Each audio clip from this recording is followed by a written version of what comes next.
मेरे एक धनी मित्र मिठाई का डिब्बा लेकर आए और कहने लगे, जी एक खुशखबरी है, बस आप आशीर्वाद दे दीजिए। मैंने कहा ठीक है, आप खुशखबरी सुनाइए, क्या है। उन्होंने कहा कि मैं एक नया व्यापार शुरू कर रहा हूँ, एक बहुत बड़ी फैक्ट्री लगा रहा हूँ और आप देखना फिर कैसे मैं नोट छापूंगा वहाँ पर। तो मैंने उनसे कहा कि आपका व्यापार जो अभी है वो बहुत अच्छा चल रहा है, उसमें समस्या क्या है? उस व्यापार से आपने अपने लिए कितनी बड़ी संपत्ति खड़ी कर ली है, आप धनी व्यक्तियों में गिने जाते हैं, किसी चीज़ की कोई कमी नहीं, तो और व्यापार शुरू करने की क्या आवश्यकता? तो उन्होंने मुझसे कहा कि ये आप नहीं समझेंगे, व्यापार एक नशा है और व्यापार में अगर मेरे पास आज एक फैक्ट्री है तो मैं चाहूँगा मेरे पास 2 हो, फिर 4 हो, फिर 8 हो।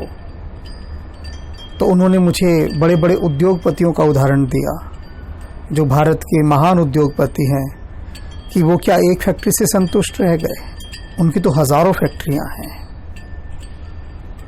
मैंने कहा आपकी बात ठीक है, लेकिन आपका छोटा सा परिवार, उस परिवार के लिए जितना आपके पास है बहुत है, मतलब बहुत क्या, जितना परमात्मा ने दिया है वो ज़रूरत से 100 गुना अधिक है। 100 गुना बहुत होता है, मैंने कहा। और आप ये मत समझिए कि अगर आप एक नया व्यापार शुरू कर रहे हैं तो उससे केवल धन आएगा, उस व्यापार से जुड़ी बहुत सारी समस्याएं भी तो आएंगी और वो समस्याएं आपको ध्यान के लिए समय नहीं देंगी। जिस उद्देश्य के लिए आप कई बार मेरे पास आते हैं कि मुझे ध्यान करना है, तो वो सारा ध्यान जो है वो नई फैक्ट्री में आपका चला जाएगा, बिल्कुल समय नहीं लगेगा। खैर, जैसा कि स्वाभाविक था वे नहीं माने, उन्होंने काम शुरू किया और मैंने उन्हें सिर्फ शुभकामनाएं दी। वे आशीर्वाद के लिए बार बार कहते रहे, तो मैंने कहा आशीर्वाद मैं देने में समर्थ नहीं हूँ, शुभकामनाएं एक मित्र दे सकता है, वो मैं दे रहा हूँ।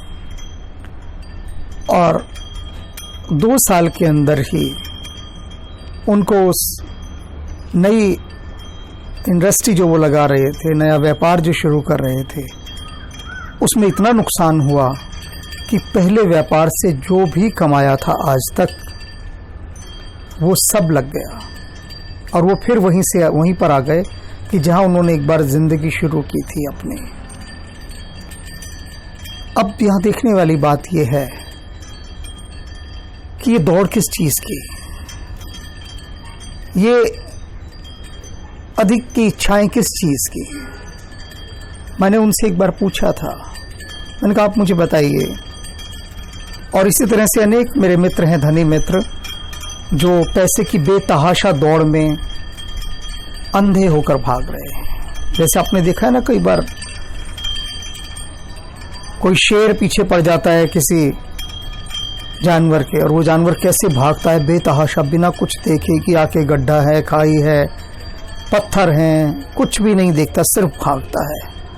इसी तरह से जिसके सिर के ऊपर धन का पिशाच चढ़ जाता है, पैसा चढ़ जाता है, वो फिर कुछ नहीं देखता, वो फिर भागता है, उसको फिर ध्यान से कोई मतलब नहीं रहता, कोई सरोकार नहीं। मैंने अपने उन मित्र से कहा था कि वे नियमित ध्यान किया करें, लेकिन कहाँ का नियमित। उनसे बात हुई एक दिन, कहते जी कहाँ का ध्यान, ध्यान गया एक तरफ, मेरा सारा ध्यान अपना बिजनेस में लगा हुआ है, वो बुरी तरह से नुकसान में जा रहा है। अब वो वाली बात आती है ना कि दुख में सिमरन सब करे, सुख में करे न कोई। लेकिन यहाँ तो दुख में भी सिमरन नहीं हो रहा, दुख में चिंताएं हो रही हैं। पूरी चेतना उनकी लगी कि किस तरह से मैं उस व्यापार के नुकसान को रोकूं, और जिनके व्यापार में नुकसान नहीं हुए हैं उनकी सारी चेतना, पूरी कॉन्शियस इस चीज में लगी हुई है कि कैसे हम व्यापार को और बढ़ाएं, कैसे मेरा एक बिजनेस है तो दूसरा शुरू करूं, तीसरा करूं, चौथा करूं। अपने हर परिवार के सदस्य को, मेरा हर फैमिली मेंबर एक नया बिजनेस स्टैंड अप करे और हम एक ग्रेट बिजनेस फैमिली कहलाएं और फिर हम एक एलीट क्लास में आ जाएं। ध्यान तो उनके लिए, सबके लिए एक फैशनेबल चीज़ है कि थोड़ा बहुत जब पार्टी वार्टी हो, हाथ में एक आध ग्लास विस्की का हो, तो उस समय हम थोड़ी बात कर सकें कि मैंने ये कोर्सेज ज्वाइन किए हैं, मैंने इसका किया है, ओ तुमने इसका किया है, वेरी नाइस, मैंने इसका किया है। फिर सब अपने अपने ध्यान के थोड़े गीत गा लें, बताने के लिए कि हम भी थोड़ा बहुत ध्यान करते हैं। और हर एक कोई कहता है कि हमने बड़ी अचीवमेंट कर ली इस कोर्स में जाकर, वो कुछ नहीं करते।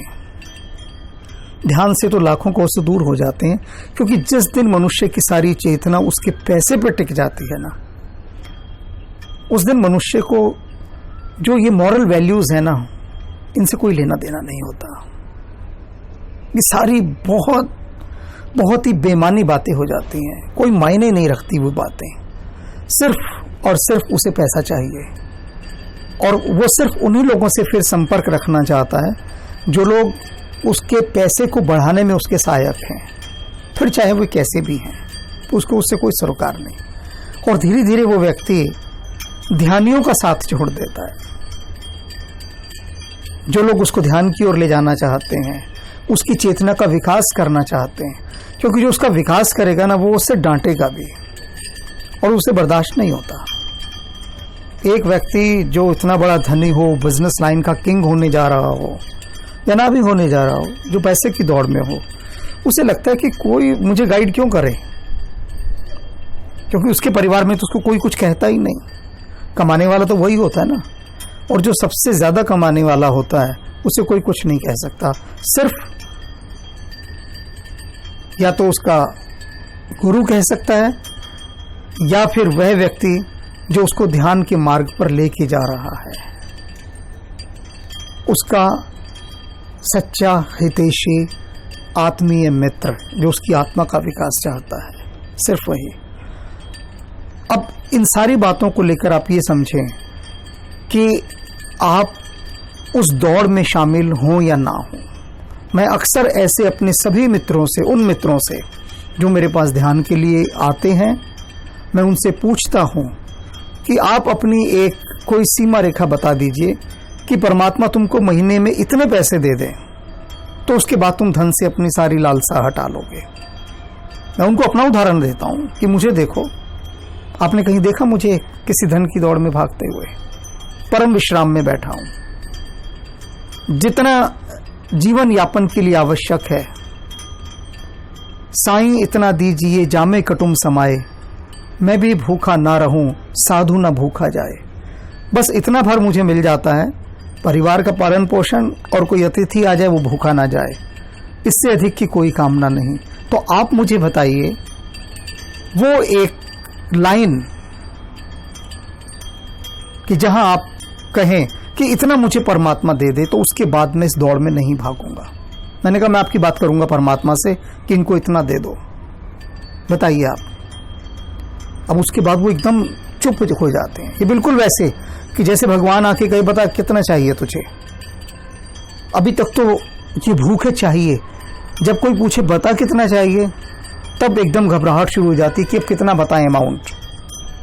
तो उनमें से आज तक एक भी मित्र मुझे ये नहीं बता पाया कि आप भगवान से कह दो कि महीने में हमें इतना दे दे, उसके बाद हम दौड़ में नहीं भागेंगे। क्योंकि मैं जानता हूं उतना देने के बाद भी वो भागेंगे।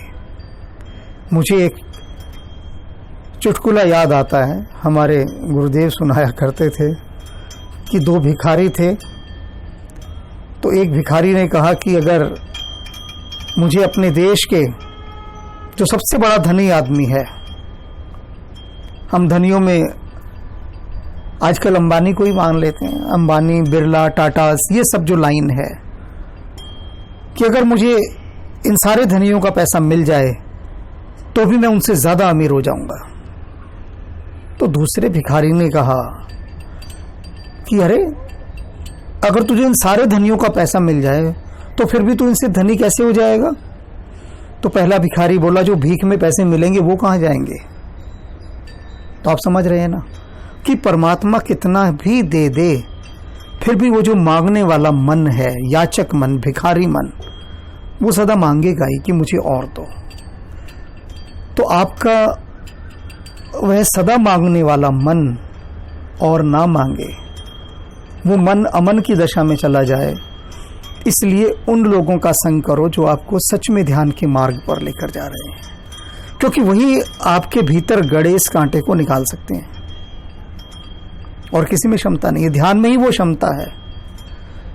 आपने देखा नहीं, चित्रों को आप जिस भी किसी को मानते हैं, आप देखिए भगवान बुद्ध को, महावीर को, नानक को, रामकृष्ण परमहंस को, विवेकानंद को, कबीर साहब को, जितने भी इतने हमारे महान संत हुए, किसी भी संत को आप देख लीजिए, किसी भी महापुरुष को, सब कैसे ध्यान में बैठे हैं शांत होकर। आपका मन नहीं करता कभी ऐसे बैठे? किसी की मुख मुद्रा को देखिए, कहीं कोई अशांति की रेखा दिखाई दे रही है? कहीं नहीं। तो उस परम शांति की कुछ बूंदों का स्वाद चखने के लिए निरंतर निरंतर उन लोगों का संग कीजिए जो आपको ध्यान के मार्ग पर ले जाते हैं। तुलसीदास जी ने स्पष्ट शब्दों में कहा है कि मन की चिकित्सा करनी है तो बिनु सत्संग विवेक न होई, राम कृपा बिनु सुलभ न सोई। सत्संगत सब मंगल मूला, सोई फल सिद्धि सब साधन फूला। कि बिनु सत्संग विवेक ना हो। आपका जो विवेक है ना, जो सोचने समझने की क्षमता रखता है, उसको विवेक कहते हैं। जो आपको सच में ये बताता है कि क्या आपके लिए वास्तव में शुभ है और क्या अशुभ है। वो ऐसी निर्णायक जजमेंटल बुद्धि वो कब डेवलप होती है? जब आप सत्संग करते हैं, किसी ऐसे व्यक्ति का संग, सत्य संग, किसी ऐसे के संग बैठना जो आपको सत्य के मार्ग पर ले जाए। तो अपने मन के शुद्धिकरण की यात्रा पर निकलने के लिए आप प्रयास करें, ध्यानियों का संग करें। भगवान बुद्ध ने स्पष्ट कहा है, बुद्धम शरणम गच्छामि, जागे हुए की शरण में जाओ। तो जागे हुए की शरण में जाओगे तो वो नींद से आपको जगाएगा। उठ जाग मुसाफिर भोर बही, अब रैन कहाँ जो सोवत है, जो सोवत है सो खोवत है।